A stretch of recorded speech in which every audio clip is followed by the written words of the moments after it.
by Mary Elizabeth Braddon. Chapter 25. Cora Lee's Private Diary continued. Her ladyship's conduct becomes hourly more extraordinary. After leaving the castle early this morning with the parson, coolly declining my company, which I offered in my gushing little way on the spur of the moment, determined at any rate to embarrass her by forcing a refusal, she returns at 3 o'clock this afternoon without that saintly man. When I ask her in a casual way what she has done with him, she replies that he has gone to Keswick, and that he has his business there which may detain him for some days. Business in Keswick, I say, not concealing my surprise. I thought the only business in Keswick was making lead pencils and showing Southey's house. That is all I've ever heard of in connection with Keswick. You can't be expected to know everything in the world, Cora, answered she, least of all to know Mr. Coverdale's business. Oh, if it is a kind of secret service, of course I needn't be ashamed of my ignorance, retorted I. Lady Penrith is my benefactress. My easy life here, my purse filled with pocket money, all the frocks in my wardrobe testify to that fact. But I am afraid I am beginning to hate her, and I am afraid she is beginning to hate me. Our relations are, at best, an armed neutrality. Who knows when war may be declared? After all, I need not exaggerate her beneficence or my obligation. The benefits she has bestowed upon me, the frocks, the lodging, the pocket money, are bagatelles for a woman of her means. If she really wanted to befriend me, how easy for her to settle the £6,000 which my father tells me has always been the portion of Lord Penrith's daughters, upon me, sole daughter of the house of Urquhart. £6,000. With her fortune, she would have but to sign a cheque for the amount, and might forget the next hour that her coffers were diminished by that paltry sum. But instead of playing a really generous part, and making me independent for life, she lets her dressmaker clothe me, just as my uncle's tailor clothes his liveried servants, and she tolerates my presence in her house. Whatever chance I might have had with Mr. Coverdale, she has contrived to spoil. She must see that he admires her far too much for his peace, and if she really were that model of all the domestic graces for which she poses, she would have chilled him by quiet avoidance, instead of leading him on by making him the confidant of her sorrows, whatever those mysterious sorrows might be. In my delight at escaping from the dusty horrors of a second-rate lodging-house, I have been over-enthusiastic about my uncle's beautiful countess. These quiet women are never to be trusted.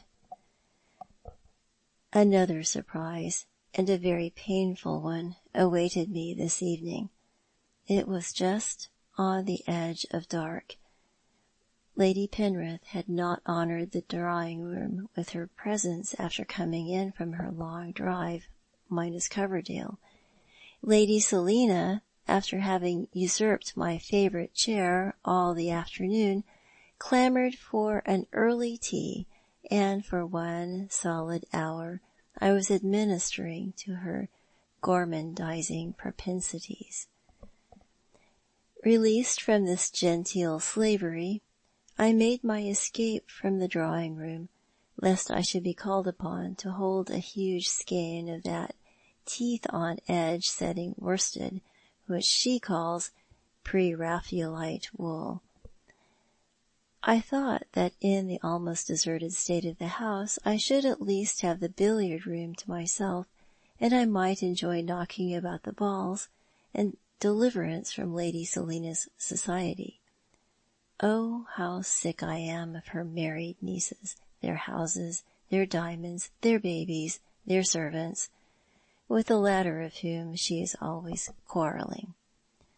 She tells me the same prosy stories over and over again, and the possibility that she might be boring me to death never for one moment flashes across the great dismal swamp which she calls her mind.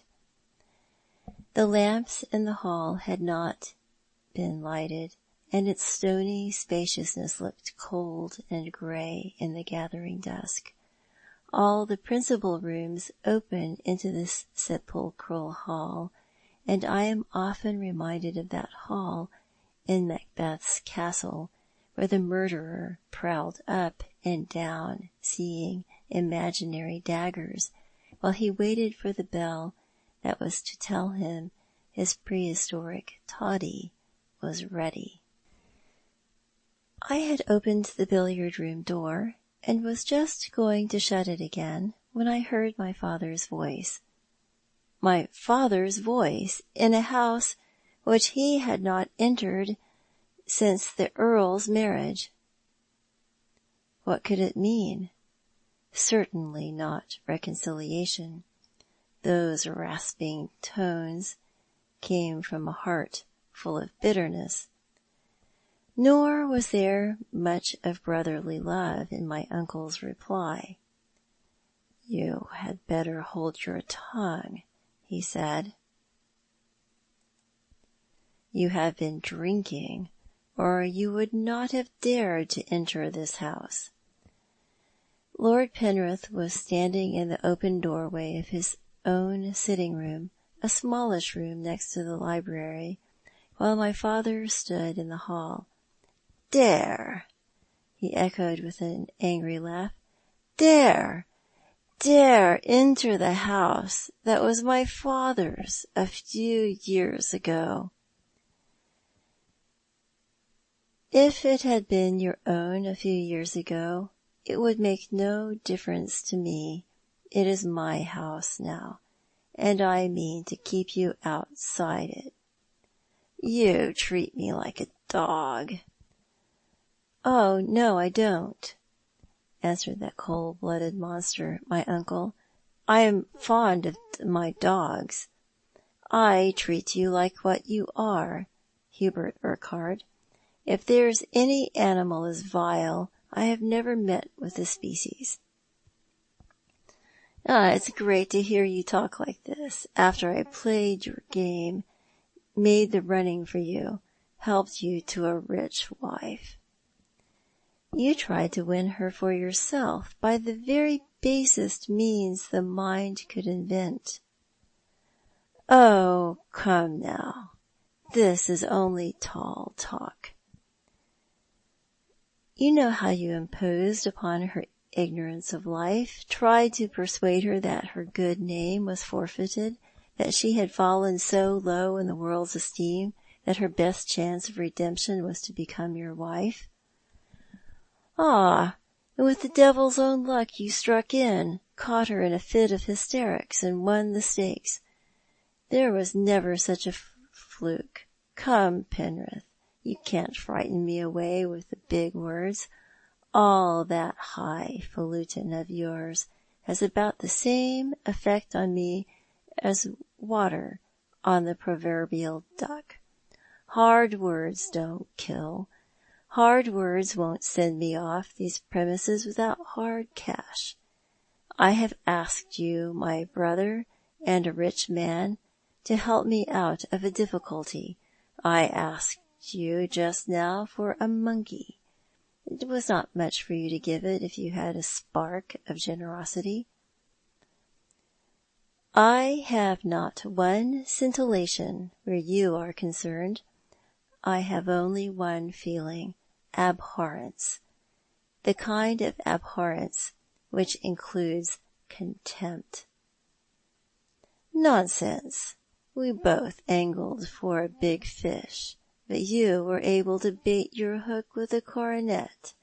I wasn't, and I had to diplomatize.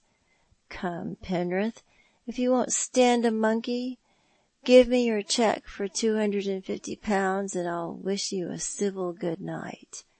Remember, I am heir presumptive to your title and all that goes with it. There's only your life between me and all the good things of this world. Hard lines for a man of my temper to remember that. You ought to consider the circumstances, and if I can bring myself to ask you for money after what happened at Ellerslie 10 years ago, you shouldn't be such a churl as to refuse. I wonder you care to show yourself in this part of the world after what happened at Ellerslie, said my uncle. The last words were spoken slowly, as if they had a hidden meaning. My father was silent, and then Penrith went on in his heartless voice. As for your privileges as heir presumptive, I have no doubt that you have had the market price for them. The market price was a very bad one. Unhappily, the Jews consider your life as good as mine, or better. The difference in our ages is not worth considering, and you are supposed to take more care of your superior carcass than I take care of this poor bundle of vices. Once for all, Penrith, will you help me or will you not? Once for all, I will not. And if you don't make yourself scarce immediately, you will oblige me to ring for the servants, and get you turned out neck and crop, which will cause a scandal and make things uncomfortable for your daughter. For my daughter. Yes, I suppose you would rather like to revenge yourself on her. Well, good night, my brotherly brother. I won't make a rumpus in this abode of peace and pleasantness, this temple of conjugal love. I'll find my own way out. My father crossed the hall, opened the big oak door, and closed it quietly behind him. Penrith waited on the threshold of his room till the hall door shut, and then shut himself in his den. I don't know if he felt relieved in mind when my father was out the castle. I know I did. There was no light in the billiard room, and I had been standing just inside the door, which I held a little way open, and thus was able to hear every word that was said on the other side of the hall.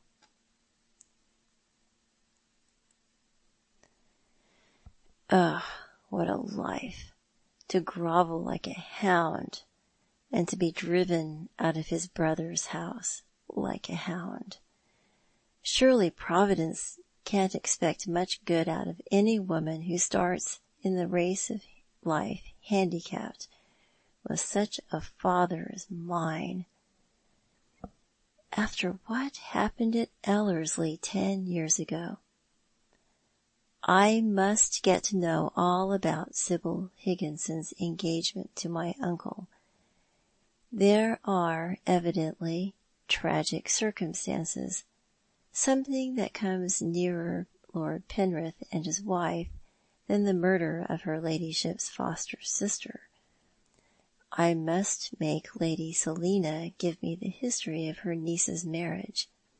She is so fond of talking that I have only to get her in the right vein, and she will tell me everything she knows.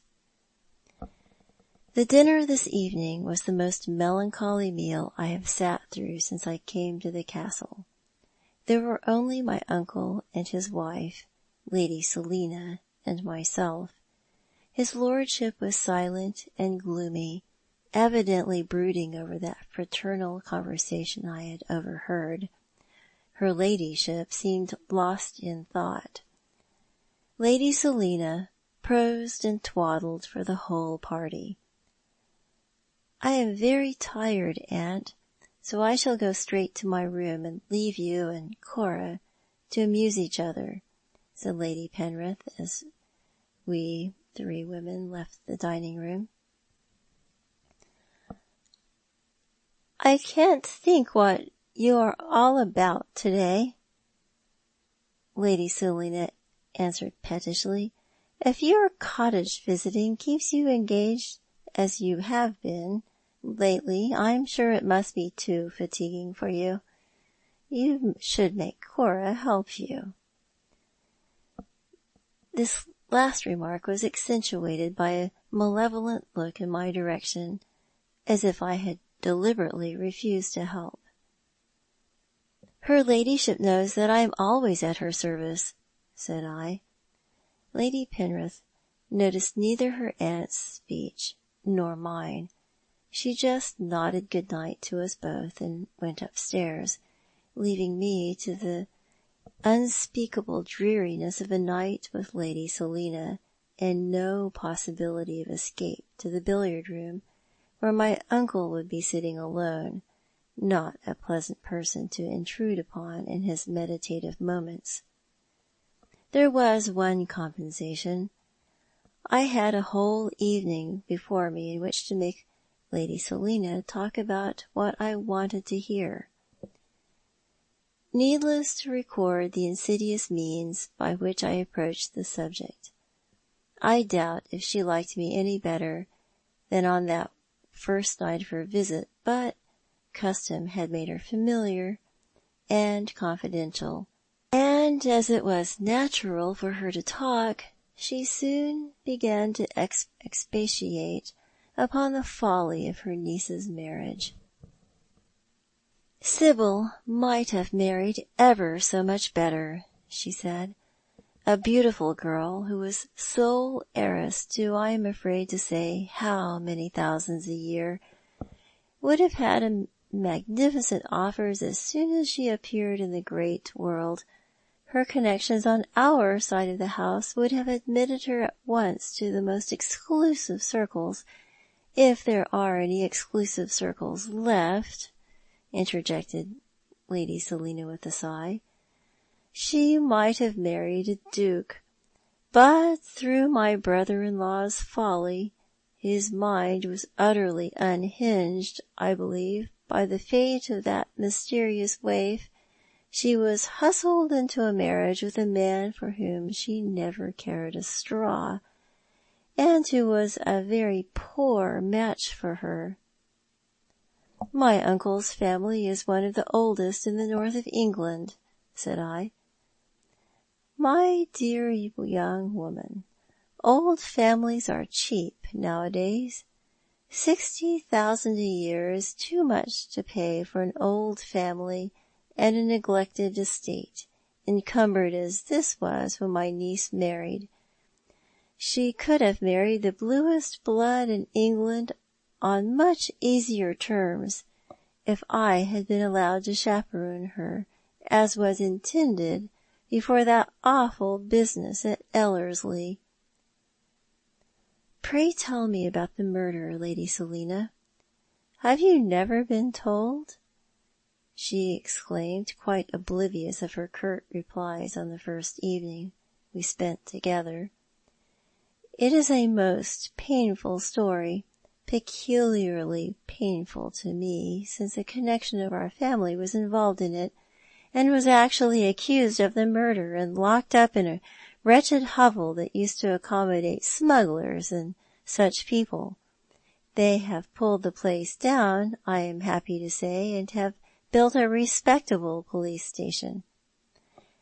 And then she told me how Marie Arnold, a handsome young woman of foreign birth, had been brought up at Ellerslie almost as a daughter of the house, and how she and Sibyl Higginson had lived together like sisters, and how people had naturally supposed At this point, the spinster deemed it necessary to sink her voice to a ghastly whisper, like Lady Macbeth in the sleepwalking scene, although she and I were alone in the spacious drawing-room. "At any rate, my dear, Sir Joseph was greatly attached to this girl, who, I am glad to say, for the credit of humanity, was 5 or 6 years older than Sibyl, and therefore born some time before my sister's marriage. He never recovered from the shock of her death." "But do you really believe that Mr. Mountford, your relation, was guilty of this crime?" I asked. "My dear Miss Urquhart, I don't know what to believe. Braddon Mountford was subject to epileptic attacks. He was at the university, not in any violent degree, but enough to make him shun society. He had wandered about in Africa, where that kind of thing wouldn't matter, for some years before he appeared at Ellerslie. Everyone spoke well of him, and your niece liked him." "Yes, Sibyl liked him. I never saw them together, but I believe she entertained a romantic regard for him. She has always shunned any allusion to him, so I have never fathomed the hidden depths of her mind on this subject. There is a great deal of reserve about Lady Penrith. As to the young man's guilt or innocence, that, I fear, must forever remain a mystery. So much has been written of late years about the horrors of epilepsy and how it can change an amiable being into a wild beast, that one might believe anything of an epileptic sufferer.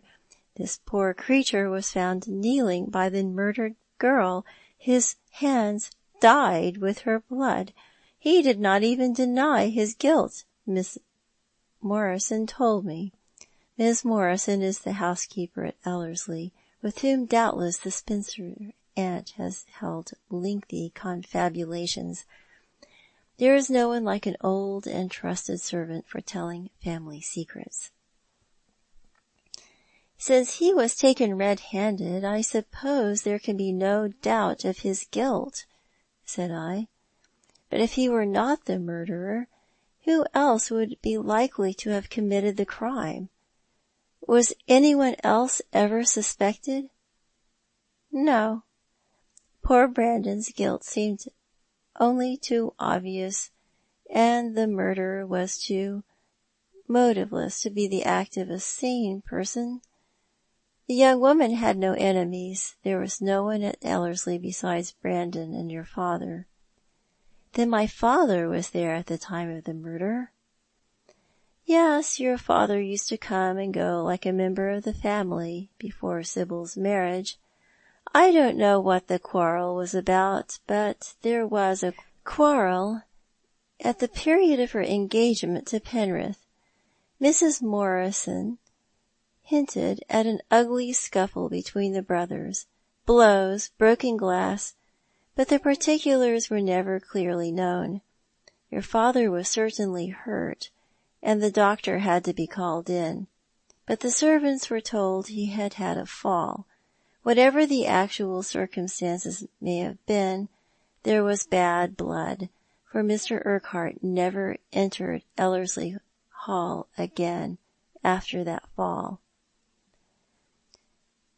And when he falls like Lucifer, never to hope again," muttered I. "My father told me that he and his brother had quarrelled, but he never explained the rights and wrongs of the story." And then she told me how Braddon Mountford had broken out of the lock-up at Ardliston, and was supposed to have perished in a storm at sea. "Only supposed to have perished," said I. "Then there is no evidence of his death? He may be alive at this hour?" "That's not likely. His family must have heard of him if he were living." Why should anyone hear of him? Asked I. It would be the business of his life to avoid being heard of. A man accused of murder? A man conscious of his own guilt? In all probability he would go back to Africa. I've heard that men who have once been there always want to go back. Must go back. The dark continent draws them like a lodestone. Rely on it, Lady Selina. This poor Mr. Mountford is in Africa. I have no doubt you know a great deal more about him than I do, said Lady Selina with an offended air. Young women nowadays are nothing if not positive. In my own mind I had no doubt that the man was or had been in Africa. Those books of African travel in Lady Penrith's room testified to so profound an interest in that uncivilized world. He had made his escape from England and had sailed to a land where there are no detectives or magistrates' warrants or extradition treaties. But if my aunt knows Mr. Mountford to be in Africa, how to account for her intense anxiety about this wandering lunatic, for whom she inquired at all the cottages, and the fuss and driving to and fro, and the suppressed emotion of the last 10 days? All these indications point to Braddon Mountford's presence in the immediate neighbourhood, or, at any rate, to her conviction that he is near. End of chapter 25.